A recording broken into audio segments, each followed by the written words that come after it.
હવે આગળ વાત કરીએ તો જૂનાગઢ માળિયા હાટીનાના ભંડુરી ગામ નજીક બે કાર વચ્ચે ગંભીર અકસ્માત સર્જાયો હતો, જેમાં 7 વ્યક્તિઓના ઘટના સ્થળે જ મોત નીપજ્યા હતા।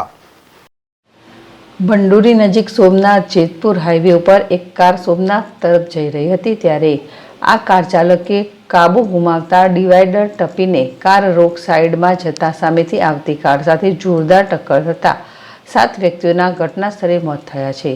હાલ મૃતકોને 108 દ્વારા માળિયાહાટીના સરકારી હોસ્પિટલ ખાતે લઈ જવામાં આવ્યા છે, જ્યારે ઘટના સ્થળે માળિયાહાટીના પોલીસ પહોંચી તપાસ હાથ ધરી ઘટના સ્થળે લોકોના ટોળા ઉમટી પડ્યા છે। પ્રતાપસિંહ સુધિયા, ZSTV, માળિયાહાટીના।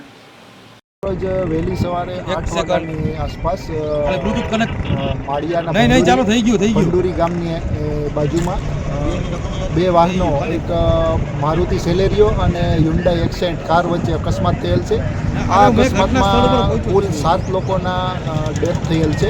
હાલ 7 મૃતદેહો લોકલ માળિયા CHC ખાતે મોકલી આપવામાં આવેલ છે, ત્યાં પોસ્ટમોર્ટમની કાર્યવાહી શરૂ છે, તેમજ હાલ FSLની ટીમ બોલાવી લેવામાં આવેલ છે।